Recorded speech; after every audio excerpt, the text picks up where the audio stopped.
Hello friends, welcome again. दोस्तों आज हम एक नए टॉपिक पर चर्चा करेंगे। दोस्तों आज हम जीन के इसके स्ट्रक्चर और जीन कॉन्सेप्ट और इसके हर एक वैल्यू को जानकारी हासिल करेंगे। आखिर ये जीन क्या होता है इसके बारे में भी जानकारी हासिल करेंगे। तो दोस्तों बने रहिए इस वीडियो में। तो चलिए फ्रेंड्स शुरुआत करते हैं। इस जीन कॉन्सेप्ट और इसके स्ट्रक्चर के बारे में जानकारी हासिल करने की कोशिश करते हैं।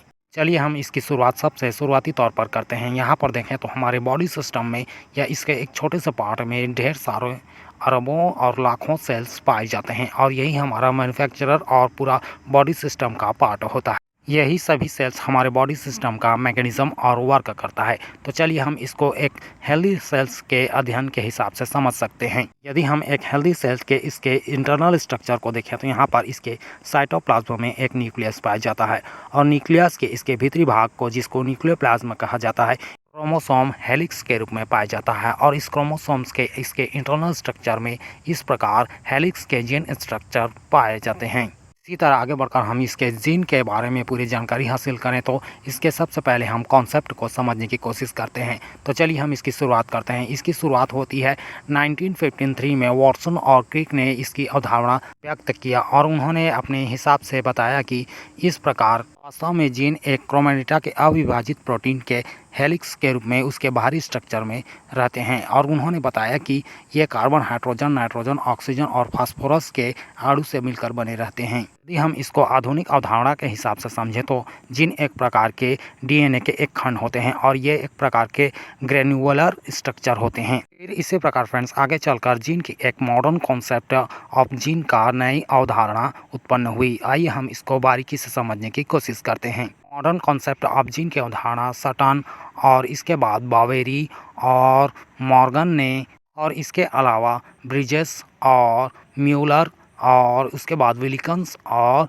इसके अतिरिक्त वॉटसन एंड क्रिक ने एक नई अवधारणा अवगत कराई। इसी तरह इन सभी ने मिलकर एक व्यापक अवधारणा व्यक्त की और जीन के मॉडर्न कॉन्सेप्ट ऑफ जीन का स्ट्रक्चर तैयार किया। और इस अवधारणा के अंतर्गत उन्होंने बताया कि वास्तव में जीन्स एक प्रकार के फिजिकल और फिजियोलॉजिकल कार्य को एक पीढ़ी से दूसरे पीढ़ी तक और इसके आनुवंशिक लक्षण को इसी पीढ़ी से पीढ़ी तक ट्रांसमिट करते रहते हैं और यही इसके लक्षण होते हैं। इसी तरह दूसरे की बात करें तो दूसरे में यह पाया जाता है कि इसके जीन के स्ट्रक्चर एक रेखीय और समांतर क्रम में रहते हैं और इसके न्यूक्लियोटाइड्स में परिवर्तन होने के दौरान कुछ अलग से ही परिवर्तन होते हैं और इसके न्यूक्लियोटाइड्स के जोड़ी परिवर्तन होने से विशेष परिवर्तन हो जाता है जिसे म्यूटेशन कहा जाता है। और म्यूटेशन के दौरान जब जीनल स्ट्रक्चर में कुछ परिवर्तन होने लगते हैं तो इससे एक नए जीन स्कीम का विकास होने लगता है। इसके कारण इस उत्परिवर्तन के दौरान एक नई जातियों का विकास होने लगता है।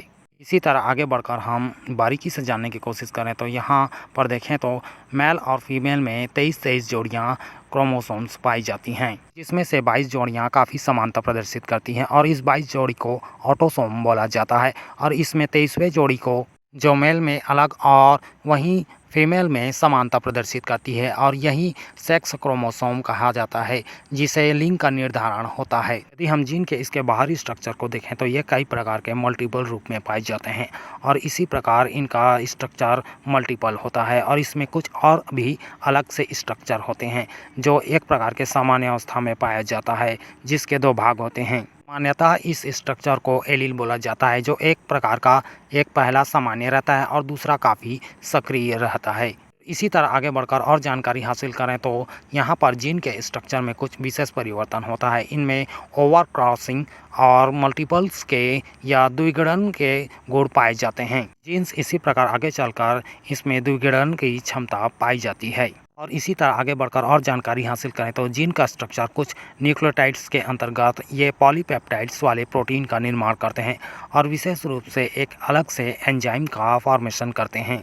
और इसी तरह ज़्यादा जानकारी हासिल करें तो यह मानवों में डीएनए के एक खंड में लगभग 40,000 जीन्स पाए जाते हैं। इसी प्रकार फ्रेंड्स आगे बढ़कर चलिए हम जानने की कोशिश करते हैं जीन के स्ट्रक्चर के बारे में, जिसको एक हम मॉडल के माध्यम से समझने की कोशिश करेंगे। जीन के इस स्ट्रक्चर को हम चलिए सबसे पहले बेंजर के मॉडल के माध्यम से समझने की कोशिश करते हैं, जिसमें कुछ इस प्रकार का स्ट्रक्चर होता है, जिसको समझने के लिए हमने अपनी तरफ से इस मॉडल को तैयार किया है। तो फ्रेंड्स बेंजर के इस मॉडल में रिकॉन, न्यूट्रॉन और सिस्टॉन वाले इस प्रकार के खंड होते हैं। बेंजर के इस मॉडल में सबसे पहले हम रिकॉन को देखते हैं, जिसे रिकॉम्बिनेशन ऑफ यूनिट कहा जाता है। इसमें ओवर क्रॉसिंग और पुनर्संयोजन की क्षमता पाई जाती है और यह जीन का एक छोटा पार्ट होता है और इसी बीच में एक म्यूटॉन पाया जाता है, जिसके न्यूक्लियोटाइड्स के 2 जोड़े में परिवर्तन होने के दौरान उत्परिवर्तन होता है और यह भी एक छोटा इकाई होता है। इसे म्यूटेशन ऑफ यूनिट कहा जाता है। और वहीं अंतिम में कहें तो सिस्ट्रॉन आता है, जिसे फंक्शन ऑफ यूनिट बोला जाता है, जो काफ़ी वृहद और बड़ा रहता है। यह अपने कार्य के हिसाब से अंजाम देता है। और वहीं फ्रेंड्स, इस सिस्ट्रॉन में लगभग 100 से 30,000 न्यूक्लियोटाइड्स के यूनिट्स पाए जाते हैं। तो इस प्रकार फ्रेंड्स, आपने इस वीडियो में जीन के उसके स्ट्रक्चर और किसे कहते हैं जीन और क्या है इसके पीछे का कॉन्सेप्ट और कितने इसके स्ट्रक्चर होते हैं, इसके बारे में काफ़ी जानकारी हासिल कर ली। तो इस प्रकार फ्रेंड्स, वीडियो में बस इतना ही है। वीडियो का पहला पार्ट है। दूसरे पार्ट में हम DNA हेलिक्स के बारे में जानकारी हासिल करेंगे और उसके स्ट्रक्चर के बारे में जानकारी देंगे। तो दोस्तों, यह वीडियो कैसा लगा हमें प्लीज़ कमेंट करके अपनी राय ज़रूर दें। यदि आपको वीडियो अच्छा लगा हो तो वीडियो को प्लीज़ लाइक एंड शेयर करना ना भूलें और अंतिम में दोस्तों, हमारे चैनल को सब्सक्राइब जरूर कर लीजिए। थैंक यू दोस्तों।